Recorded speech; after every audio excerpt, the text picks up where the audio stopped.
Our sitting president, if you could actually call him that, the vegetable in chief, somebody who I feel, and I know, I guarantee you guys probably agree with me on this, let me know in the comments, should have zero access to the knobs and levers of our country, the nuclear codes, command over the most powerful military of all time. He just gave permission to Zelensky to fire long-range U.S.-made, U.S. military expert coordinated missiles, ballistic missiles, into Russia with less than 60 days left in office, if you can believe that. And I'm going to share with you something that I think is so poignant. You know him. I know him. We both love him. Tucker Carlson, there was a rumor that he was going to be the White House press secretary, that Trump was going to nominate him. That was just nothing but a rumor. I think he's much needed in media, especially independent media, which is where we reside.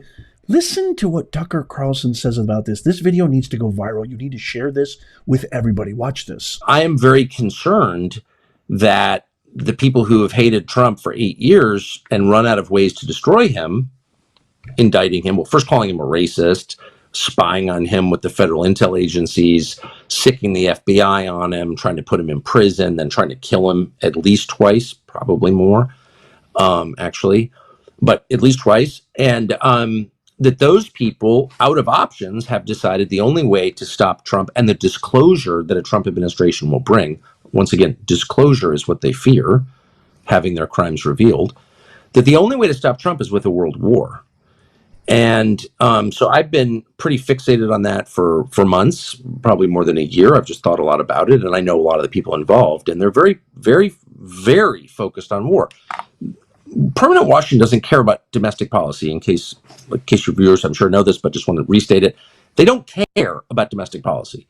They don't care about fixing the country, closing the borders, ending the drug crisis, getting the cartels out of, the entire Southwest.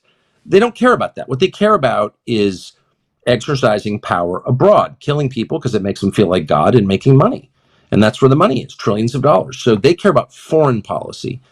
And I've been concerned and remain concerned that that group of people, which is basically everyone in DC in both parties, wants Trump to take the country to war, either against Russia or, far more likely, Iran. And I think what people outside, I don't know how to the degree to which this is understood, but I just will say it. A war with Iran is a world war. This is not 2002. Iran is now part of a coalition that includes the biggest economies in the world and the largest militaries in the world. So a war with Iran means a war in effect, or, by proxy, but still a war with Russia, China, Turkey, and a lot of the rest of the world. So that's a world war. It's not just as simple as we're going to take out their nuclear facilities. Okay, how are you going to do that?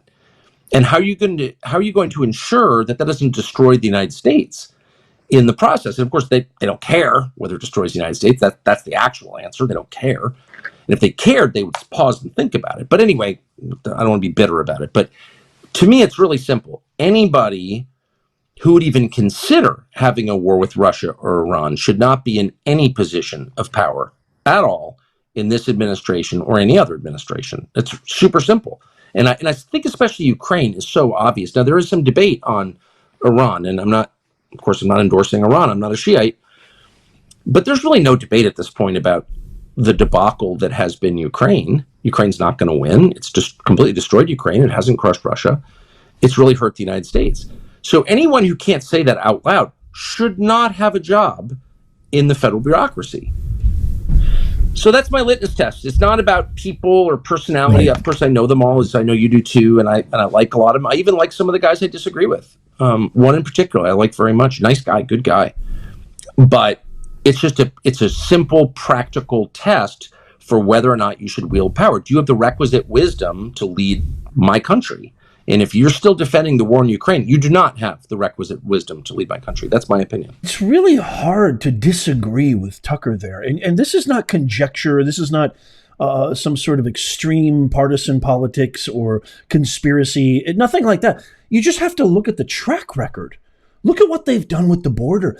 Look at the fact that they literally let out the red carpet to millions and millions without any vetting process, no screening process, no protocol, circumventing all immigration protocol whatsoever. Again, I have nothing against immigrants. I don't think you do either. My parents were immigrants. They came into this country in the 70s. They had my brother and I, born, raised, made in the greatest country of all time, the United States of America, but they did not get automatic citizenship. They had to earn it. They had to go through a process. They had to get their PhDs. They had to contribute. They had to show proof that they were viable citizens of this great country, that they believed in their civic obligations, that they abided by the laws and statutes of the greatest country on earth before they ever were allowed. I think it took them like 15, 20 years. I think my dad, if I remember correctly, came to the country in the early 70s. I don't think he got his U.S. citizenship until like 89, 90. So we're talking like almost 20 years it took him. And these guys are given amnesty, free health care, free room and board, and they're criminals. A lot of them are criminals who have mortally wounded American citizens. Just a couple that come to mind, Jocelyn Nungare and Laken Riley. Say their names. Type them in the comments down below. And then you look at Biden, who's 82 years old, starting essentially lighting the fuse of a massive escalation in this war abroad, tempting one of the most fiercest leaders the world has ever known, Vladimir Putin, who again is in cahoots with the Ayatollahs, with Iran, with Xi Jinping of China, Turkey, others. I'm sure others, Kim Jong-un of North Korea. You're literally tempting a global thermonuclear war.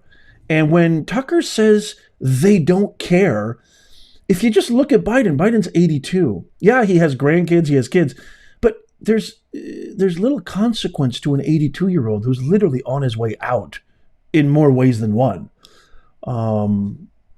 It just demonstrates a lack of foresight, a lack of care, a lack of concern, a lack of compassion. You lost the election in a huge, huge mandate.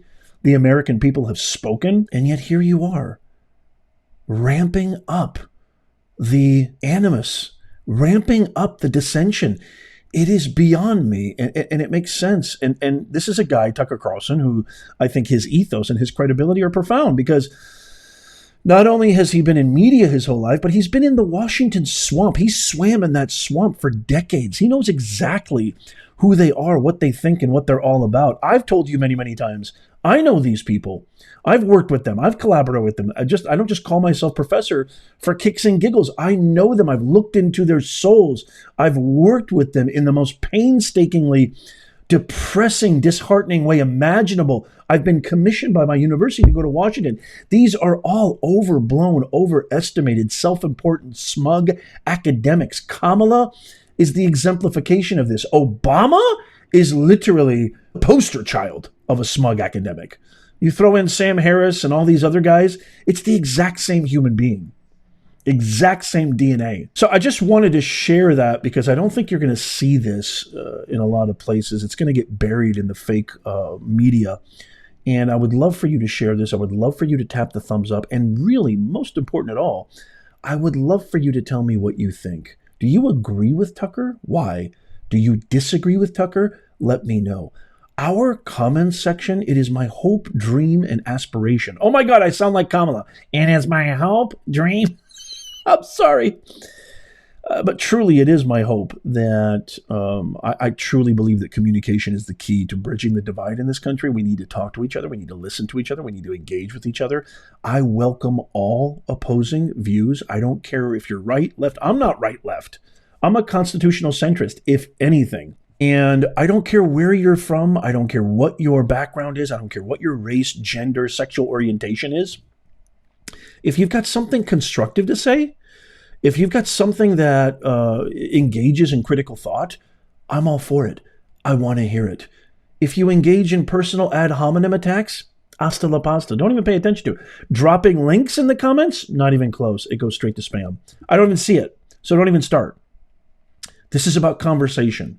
No outside links, no personal ad hominem attacks. It gets you nowhere, especially here, but I would love to hear from you. Check out these videos coming up on the screen right here. Tap my face right there to subscribe and follow. It's absolutely free. And by the way, in the bottom, in the pinned link, is our free newsletter. Sign up for that. It doesn't cost you a thing. It's your insurance policy, so you never miss out. And as always, may God bless you, and may God bless the USA. I'll see you soon.